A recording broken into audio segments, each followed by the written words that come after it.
fishing, it's in my soul. Welcome to the Salt Strong Podcast, disrupting fishing entertainment as you know it. Prepare to laugh. Prepare to get to know fishing legends in a whole new and unfiltered way. And on occasion, you might even learn a thing or two about fishing. Here's your host, Joe Simons. Like diamonds.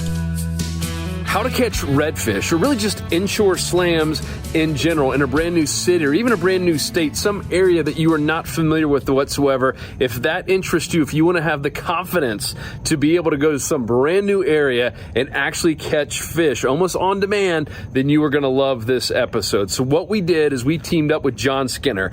John Skinner has a massive YouTube following. Obviously, a lot of his stuff is with Fluke and with Stripers, and he does some really amazing stuff in New York and up in Northeast. And we did a couple of mastery courses with him. And part of his last mastery course, John came down with bucktails and some other lures that he uses up there and started absolutely killing it down here in Florida. And the one video, he caught like 11 species in one day using some very similar techniques that he uses up there, but also combined with what he's learning down here. And I talked with John, I was like, man, it would be so helpful if you could share everything you learned, even the bad stuff, because he had some really frustrating times as well to begin, but once he dialed in, it was like a light bulb clicked off. And so he shares all that, including the bad stuff, which I really appreciate him doing. And then also he shares all the tips, the tactics, exactly what he's looking for, what some of the similarities, some of the differences, and exactly how you can dial in a new area. So once again, in his case, it was going from New York and New Jersey and areas like that, all the way down here to Florida, which obviously everything looks differently. And even the fishing's different, right? There's a lot of live bait fishing, whereas up there, it's a whole lot more of using artificial lures. The cool thing, I think, is that a guy that, does not live here, he was doing this on vacation. Now he has, a part-time house here as he's getting closer and closer to retiring. But at the time when he first started coming here to dial this in, he was a vacationer and he was having to figure it out all by himself using artificial lures. So listen, and this is John's kind of story, along with some really cool footage of him actually fishing real spots in Florida and trying to figure this out. I believe if you're trying to catch redfish, tarpon, speckled trout, snook, some grouper, he caught all kinds of fish in this. If you're trying to catch those in new areas, especially right here in the summertime on vacation, this is going to be incredibly helpful. John, thank you so much. Here he is.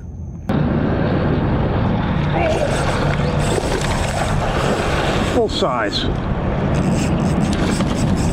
Holy smokes.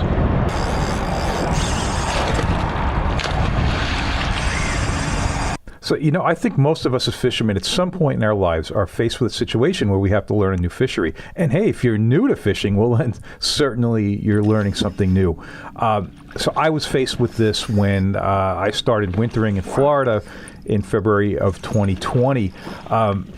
Clueless, absolutely almost no idea what I was doing. And you know what? I became successful very quickly. And there's a lot of research that went into it.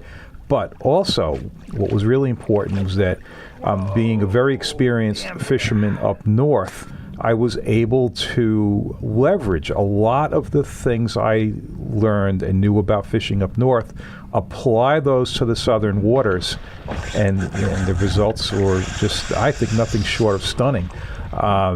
So that's what this video is about, is, if you're changing fisheries or you're going into a new fishery, don't throw away what you know. And I'm going to go about here, just actually starting from the first time I pedaled my kayak out into Pine Island Sound. Fortunately, I was recording what my thoughts were and how I was going about it. And, we're going to start with that first trip pedaling out there and see how that goes. And we're going to start hitting all these things that you need to think about when you get to a new fishery. So this is about as clueless as I've ever felt. There's a whole bunch of keys, little islands. I don't know their names.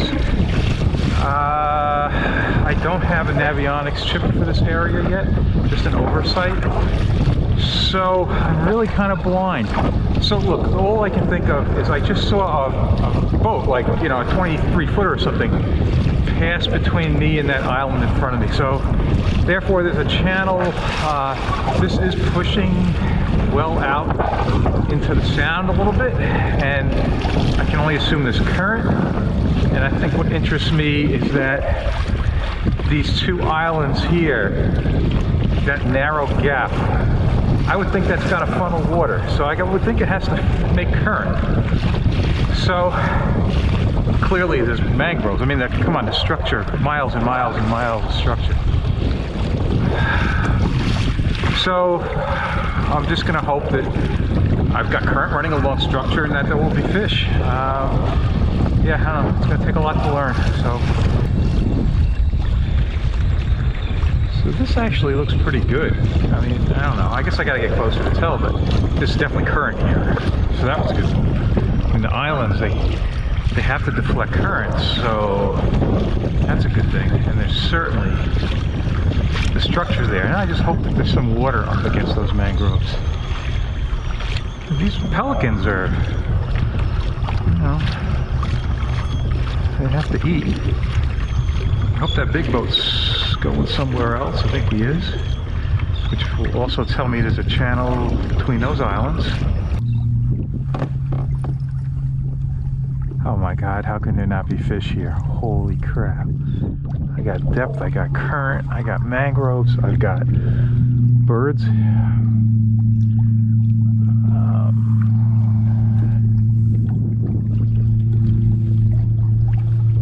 Wow. Alright, so here's the plan. I'm going to start on this plank and work my way down. And then I have a lot more. I'm going to shut this thing off. Okay, why did I do that? Let's freeze it there. It's because sonar makes some noise. Maybe the fish can pick up on it. And the point is, these southern shallow water fisheries, the fish are so much more spooky than they are up north. So that's a difference between the two fisheries that I have to be aware of. They are worried about being eaten by dolphins, by sharks. They're worried about pelicans hitting them from overhead. They get it from both directions, and it's something you really have to think about in the shallow water southern fishery. That's something I always have to keep in mind. Then I have a lot more over there I can work. All right, so that did not pan out. It looked great, did not work, couldn't raise anything, tried about 20 minutes, moving on. So the one thing I wasn't seeing down there was, didn't see any mullet jumping, and I could see them up this way. This is a couple hundred yards, what would be to my right, and there's a little boil right there, so I'm gonna try here. There's things on this that I'm spooking, probably mullet, I don't know what they are, but just make some casts.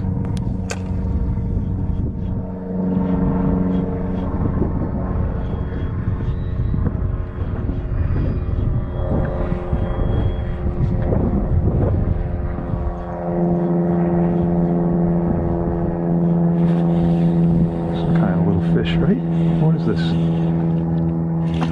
Oh my goodness, it's a red. Holy smokes. Or is it a trout? It's a red. A redfish. Sweet. You're right, just a small one, but it's positive reinforcement. And think about what I was saying on the way out. Okay, I've got current, I've got some deeper water nearby, I've got structure, the pelicans, and then at some distance, a couple hundred yards, I was able to see some mullet jumping. So, you know, these are all these visual cues to get me over here to stop to make a cast. First cast, a redfish. And you could tell from my voice, I was pretty excited about that because, yeah, hey, you know, I'm onto something, maybe. All right, walk into a well-stocked Florida fishing shop. You're going to get blown away by the choices. I'm going to try and keep it to a minimum here. Jerk baits and spook plugs, and part of the reason is that I have experience with those from the up north fishery, and yeah, they're on a different size scale, but it's the same basic approach, and having that comfort level with the new lures will go a long way. Might as well use gulp for the jerk bait to start because it will give me that extra scent factor. Yeah, so you know, here you go. You saw me rigging that. Well, this is just a larger version of that. This is a sluggo on a swim bait hook, and I'm striper fishing, standing on a rock out in Long Island Sound. And you know what? So the experience that I gain working these big soft plastics transfers directly down to the Florida fishery. And even though most of the jerkbait offerings down in Florida are scaled down, not all of them, because I've taken the same large sluggos, and there's a 10-inch hoagie floating in the water that took a big snook. And here's a dolphin chasing down fish on the flat. Wow.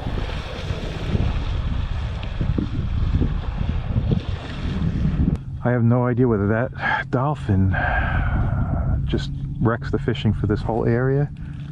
Probably. Which figures, because it's not like I know much else now.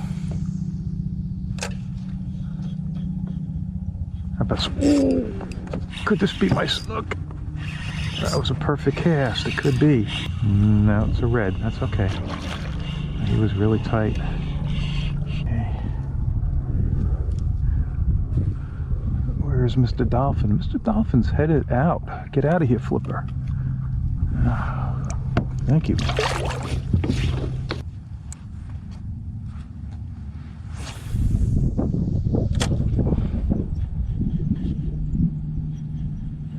There he is. Oh my goodness. Just got to get those nice casts in there. So I don't know if it's obvious what happened, but that dolphin caused me to go in closer. And I just caught two reds right in there, right in tight. Just got to make decent casts. That's where they are.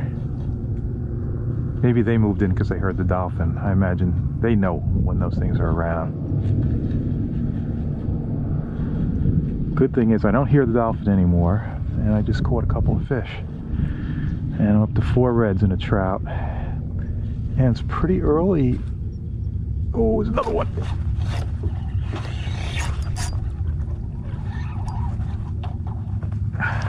You know, so I can try and be nice and quiet and not spook fish, but I have no control over dolphins. But I can react to them, and I think I did that well there. And it's something that, yeah, you know, you learn, and certainly one of the factors in this kind of fishing.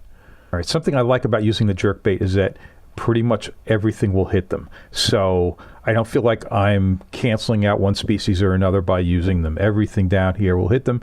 And so hey, here's a beautiful trout, and it's a good catch. Really happy to get that.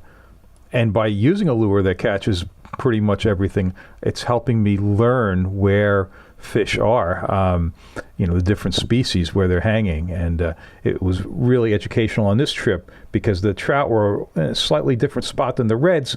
But since I was throwing a lure that catches them both, I was able to figure that out. Oh, that is a beauty.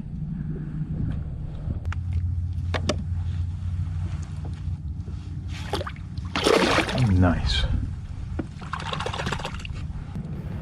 If you look way down along the mangroves, it looks farther away than it is, so that there's a boat down there, probably a guide boat. I can see he's kind of anchored with his push pole, and he's throwing stuff in the water. I can only assume he's chumming, and he just set up there. And yeah, I just point that out now. I think that's going to have an impact on things, but not yet. I saw him coming. Now, if I was just to fish the way I see other boats fishing, how my neighbors fish, how just about everybody in this area fishes, I would be like throwing a cast net and using bait, because for whatever reason, I don't know what that is.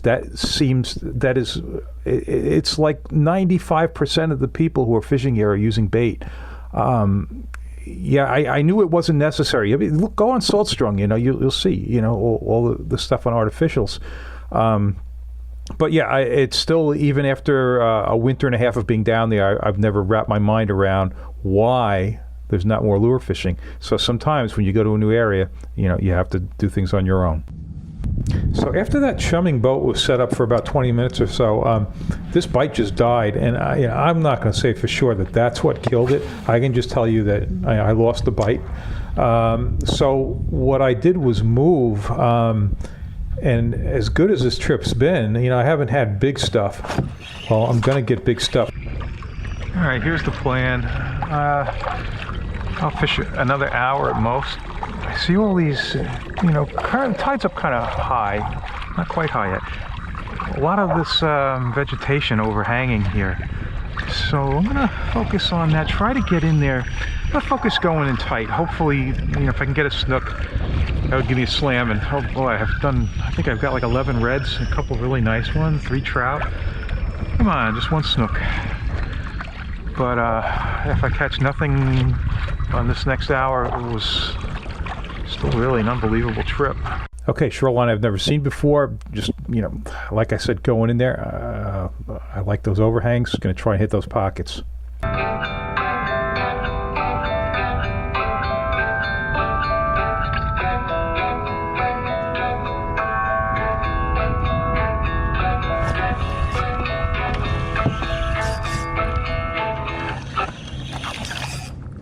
Don't call me when I'm fishing. Ooh, this is the nicest one of the day. Glad I didn't take that call. Okay, bigger than anything else I've caught so far this trip, and it's going to go back and hit that spot. All right, so I took a wide swing with the kayak, went right back on the same spot. Going to try it again.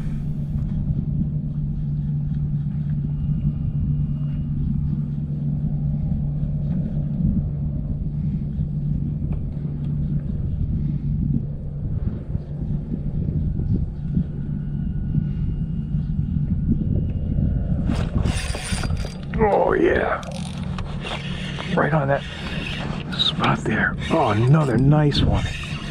All right, same exact spot as the other one. Hey, you see that point in the background? I had been fishing just around the corner from that point, and you see I've got bigger fish on this side, so yeah, it pays to move around a little bit. So I hit that spot again and didn't get anything, and I felt like maybe I had disturbed things in there pulling those 2 other fish out. So I went back around the corner, checked the original spot. There was a dolphin in there. I didn't do anything. So this is maybe 45 minutes later. Came right back in here after giving it a rest. I would do the same thing in striper fishing. The results are almost the same. It works. So great fishing, right? You think I can just go back there now season after season and get in on those fish? No. So you have to think about your environment and other factors in the environment, and one of the big ones in this region is red tide. Pine Island Sound had a lot of it over the 2021 winter. Right now, as I'm recording this video, I just generated this. Florida does a lot of sampling. They provide maps. This is the Tampa Bay area. Those orange and red dots, those are very important. Those are medium and high concentrations. That stuff can kill fish, but at the very least, it will move them or make them lethargic. And I can tell you that the area where you just saw me catch all those redfish and everything, it was actually not very good in this preceding winter.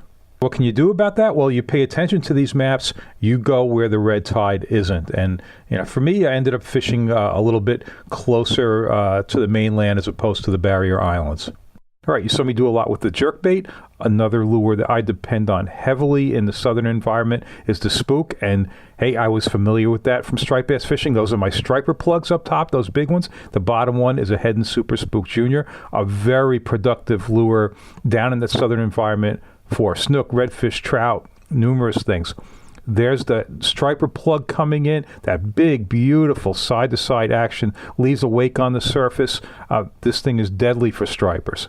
So having used these lures for stripers up north, it made me that much more comfortable applying them on the southern fishery. And holding that rod parallel to the water with those twitches, giving a little bit of slack in between each one, gives it that beautiful side-to-side motion. So it wasn't a huge leap to then do something very similar with the 7-foot rods and the smaller spooks. All right, I'm going to use a Thanksgiving morning spook casting trip as the backdrop to discuss a couple of real important things related to this shallow water. You've seen the previous clips there were shallow, and this is too. And by shallow, it's very common that I'm in less than 2.5 feet of water. I can tell you that 3 feet is rather on the deep side for a lot of this fishing. 1 to 2 feet, pretty typical. So one of the things that works into this is, and I'm thinking of this because I see this little breeze on the water, is the wind. We don't tend to get, at least in the 2 winters I've been down in Southwest Florida, I rarely see wind over 20 miles an hour. We just don't get a lot of it. But I can tell you, just if it blows 10 to 15 miles an hour, it moves water. And if you're trying to target a current direction, you better make sure that the wind is not blowing against that current, or else there's a good chance you're just not going to have any. Because when you're dealing with large expanses of water, I mean, I'm fishing in 1 to 2 feet of water. This places they have less water than that, and then of course there's some deeper channels. But for the most part, the water is shallow. The wind really moves it, so you have to consider that. Like this particular body of water, this is Pine Island Sound. It runs north to south. And if we have a strong north wind and you want to fish incoming current inside of Pine Island Sound, well, you better pick your spots very carefully, because that wind is really going to hold it up. And it can go the other way as well. When you've got wind going with the current direction, you're going to have increased current. So yeah, maybe that's the time that you want to be fishing. And it's not just current, it's water levels. I mean, so if I'm here and it looks like it's about 2 feet of water, yeah, fine. I'll tell you what, though, if it's been blowing north for a couple of days or even one solid day, there will hardly be enough water here to even get the kayak in here, no less have fish over it, especially for boaters. It's a tremendous concern. Prolonged stretches of northerly winds or easterly winds in this particular body of water. Now, that's going to vary. It's going to depend, where are you? What are the winds that are going to push the water a certain way? Well, in this particular body of water, yeah, a couple of days of north wind or one day of strong north, that's going to just push the water out here. And, well, you have to plan for it. If you're going to go out, you got to stick to your channels, and you may be able to leverage that low water, because if you think about it, well, it gives the fish less places to go. But it's just a tremendous consideration that is not as big a deal up north in terms of water level and current speed. I mean, there is an impact, nothing like it is here. All right, up north, water temperatures change slowly. Here, it's just completely drastic. You can go out one day, and the following day there can be a 15-degree change in water temperature. I mean, it could be 6 or 7 degree difference between whether you go in the morning or you go sometime in the afternoon. Now, on top of that, these fish are very temperature sensitive. The snook will actually start dying around 60 degrees. So when we get a couple of cold days, and we do occasionally get them down in the 40s, you can push these water temperatures down around that 60-degree mark. Well, you can bet those fish are not going to hang around and potentially get killed in that. They're going to move, and they're going to move into some deeper waters where there's some buffering and the water temperature is more stable. So that's the snook, but hey, the reds and the trout, they can tolerate that colder water better, and sheepshead thrive in it. So, that's another part of when you're moving into a new fishery, is to just biologically understand the fish and what temperatures they prefer, which ones they can't tolerate. And that's a big game here, especially, like I said, with the shallow water. The water temperatures change very fast, and the fish react to it. Hey, I mentioned, a lure that catches all the species. Well, that's the spook. It does that, and so there's a trout. So they would call that a Southwest Florida slam, getting the snook, trout, and redfish. All right, I keep calling it a spook. It's not actually a spook. It is a rebel jumping minnow. I actually came to Southwest Florida. I only had 2 spooks, lost them quickly, had this plug in the bag because it's a pretty popular northern striped bass lure, and wow, it just turned out for me to work better than the spook. I think it handles choppier water better. It kind of plows through it. The fish, when I was throwing it along with the spook, they just tend to hit that one better. So instead of using a head and spook, which are very good plugs, I use the Rebel Jumpin' Minnow. All right, so we know tides and currents are really important in just about any saltwater fishery. going down to Southwest Florida, if you would ask me if I understood tides, I would say, well, of course. All my life I've understood tides. Roughly 6.5 hours apart. Low, high. Yeah, 6.5 hours. I didn't understand anything about Gulf tides. If you look at the left-hand side of this, that's a 17-hour incoming tide. It starts coming in around 2 a.m. It doesn't top out till 6 p.m., 16 hours, and better yet, in the middle, for a couple of hours, there's a dead spot. You go out fishing on that dead spot, I can just about assure you, you're not going to catch any snook, probably no redfish either. Up north, I can look at just plain old tide charts that give me the time of low and high water. But not here. I need to look at these plots for every single trip to understand stuff like the flat spot in the middle of the 17-hour incoming tide. I mean, if you're on the Gulf Coast, you're probably, that's the way it is. But I can tell you in the Northeast, no, you don't see anything like this. So it's another thing to learn about the environment that you're going to fish. All right, there's no lure more universal than a bucktail. And so that's what I've got here, 3/4 ounce. It's actually one of my John Skinner swing hook fluke bucktails, 3/4 ounce. I'll also use a 1 ounce, tipped with a gulp grub. That's going to catch pretty much anything that's willing to hit an artificial. Okay, this is grouper fishing, and this is exactly like striper fishing over structure.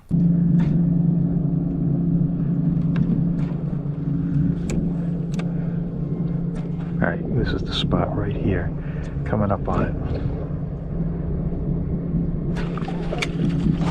I saw the line get twitched.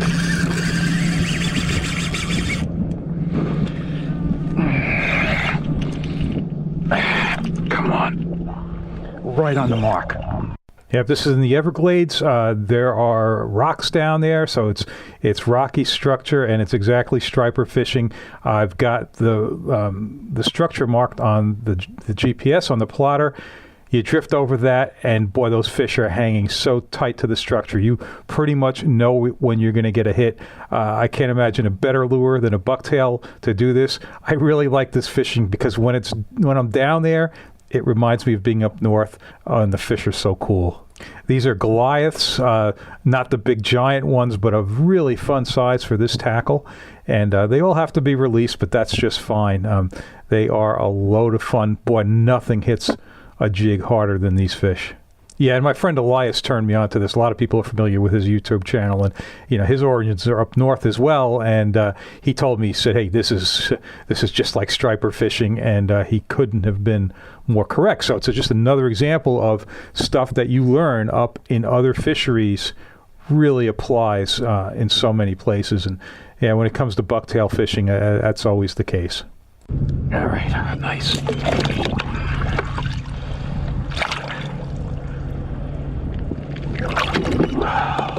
It's a heck of a start. A lot of the gear from up north transfers down south. This is the John Skinner fluke rod, and you know what? It can bounce bucktails for groupers the same way it does for fluke and be just as effective. Here we go. Ooh, what's a good one? You can just feel the tail pumps on that. Oh, I'm glad I've got this rod for this one.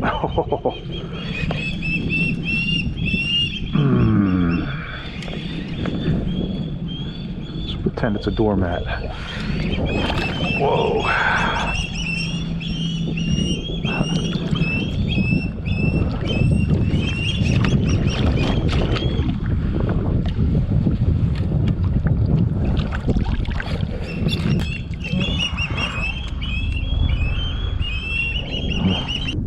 Okay, so now I'm using the trolling motor to create the perfect drift. So I'm just going very slowly into the wind, but with the current, about 1 mile an hour. It's exactly what I would be doing if I was fluke fishing, or for the southern anglers, flounder fishing.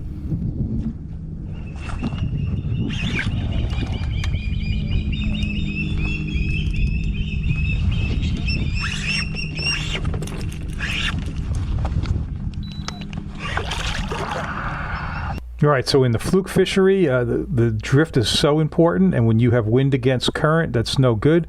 I had that situation here. Used the trolling motor exactly like I would for fluking. Hey, it's combination fluking and striper fishing. Great results.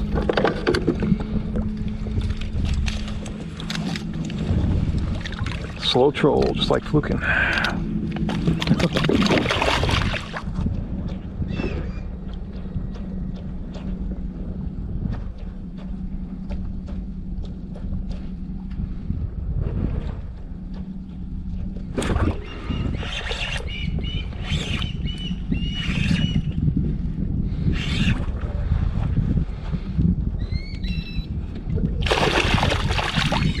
Now that's a surprise.